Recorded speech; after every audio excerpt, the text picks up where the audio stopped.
கணியத்திற்குரிய எல்லாம் வல்ல அல்லாஹ் நல்லடியார்களே, இந்த மார்க்கம் என்பது இறைவனுக்கு சொந்தமான மார்க்கம். இஸ்லாமிய மார்க்கத்தில் ஒரு மனிதனுடைய எந்த செயல்பாடுகள் நாளை மறுமையில் நன்மையை பெற்றுத்தரும் என்கின்ற நம்பிக்கையில் செய்யக்கூடிய எந்த ஒரு செயல்பாடுகளாக இருந்தாலும் அது இறைச்செய்தி என்று சொல்லப்படக்கூடிய வஹியில் இருந்துதான் அந்த காரியத்தை நாம் செய்ய முடியும். வஹி மட்டுமே மார்க்கம், வஹி அல்லாதவைகள் வழிகேடு என்பதை தொடர்ச்சியாக இந்த ஏகத்துவ பிரச்சாரத்தை மக்களுக்கு மத்தியிலே முன்வைத்தது முதல் கொண்டு பன்னெடுங்காலமாக இதை மக்களுக்கு நாம் அழுத்தமாக சொல்லி வருகிறோம். எந்த மனிதனுடைய தனி மனித கருத்துக்களும் மார்க்கம் இல்லை.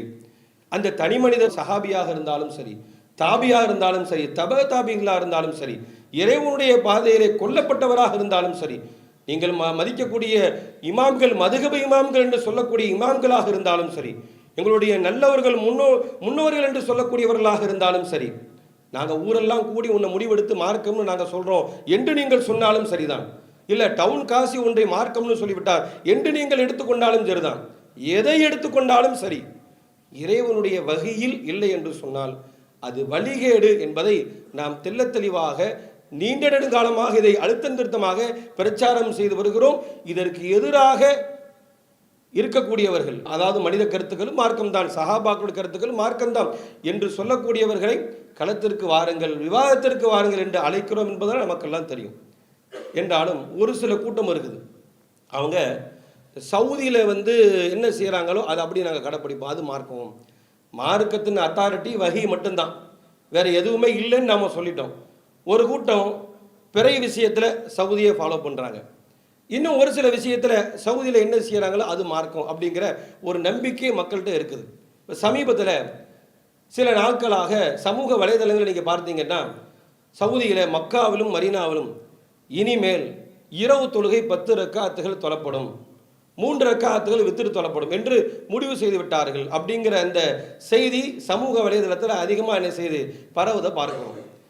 இது பரவுறதுக்கான பின்னணி என்னன்னா, இதுதான் காரணம். சில ஆட்கள் மார்க்கத்துக்கு எதை ஆதாரமாக வச்சிருக்கிறான்னா, சவுதியில் என்ன செய்கிறாங்களோ அது நம்ம கேட்குறோம்.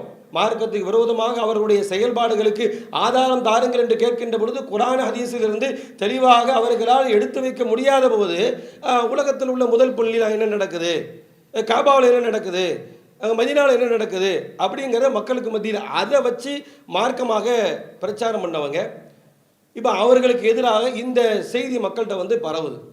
நாம் இதையும் மார்க்கம்னு சொல்லலை. சவுதியில் எதை சொல்கிறாங்களோ அதை மார்க்கம் என்றைக்குமே சொல்லவே கிடையாது. மார்க்கம்னா இறைவனுடைய வகை செய்தி மட்டும்தான். இப்போ சவுதியினுடைய இந்த அறிவிப்பு கூட நீங்கள் எடுத்து பாருங்கள். கடந்த காலங்களில் நபி வழியை நாங்கள் கடைபிடிக்கல, அது சில காரணங்களாக கடைபிடிக்க முடியாமல் போய்விட்டது, இனிமேல் நாங்கள் கடைபிடிக்க போகிறோம்னு சொன்னாங்களா? அப்படி எதுவுமே நீங்கள் பார்க்க முடியாது. இனிமேல் ஏதாவது சொல்லுவாங்களா? அதுக்கு எந்த உத்தரவாதமும் இல்லை. அவர்கள் எதை வேண்டுமானாலும் செய்வார்கள். அன்று முதல் இன்று வரை மக்களுக்கு மத்தியில் நாம் முன்வைக்கக்கூடிய பிரச்சாரம் மார்க்கத்தின் அங்கீகாரம் இறைவனுடைய வகை செய்தி மட்டும்தான். யார் கூறி முடிவெடுத்தாலும் மார்க்கம் இல்லை. எந்த ஒரு இஸ்லாமிய நாடுகளிலும் எடுக்கப்படக்கூடிய எந்த முடிவும் குர்ஆன் ஹதீஸில் இல்லாத போது, வகை செய்தி இல்லாத போது அது மார்க்கமில்லை என்பதை அழுத்தம் திருத்தமாக மக்களுக்கு மத்தியிலே நாம் பிரச்சாரம் செய்து வருகிறோம். எனவே மீண்டும் அதை உங்களுக்கு ஞாபகப்படுத்தக்கூடிய வகையில் சொல்லக்கூடிய செய்தி என்று சொன்னால், சவுதியில் என்ன முடிவு எடுத்தாலும் சரிதான், மக்காவில் என்ன முடிவு எடுத்தாலும் சரிதான், அது மார்க்கத்தின் அங்கீகாரம் இல்லை. எது வகை செய்தி இல்லையோ அது மார்க்கத்தின் அங்கீகாரம் இல்லை. அதை சவுதியுடைய அறிவிப்பாக இருந்தாலும் சரிதான், மக்காவுடைய அறிவிப்பாக இருந்தாலும் சரிதான், மதீனாவுடைய அறிவிப்பாக இருந்தாலும் சரிதான் என்ற இந்த உண்மையை விளங்கிக் கொண்டு அல்லாஹும் அல்லாஹுடைய தூதரும் நமக்கு மார்க்கம் என்று எதையெல்லாம் சொன்னார்களோ அதை சரியான முறையில் நம்முடைய வாழ்க்கையிலே கடைபிடித்து வாழக்கூடிய நன்மக்களாக உள்ள இறைவன் உங்களையும் என்னையும் ஆக்கி அருள் புரிவானாக. வ ஆகிரு தஅவானா அல்ஹம்துலில்லாஹி ரப்பில் ஆலமீன். அஸ்ஸலாமு அலைக்கும்.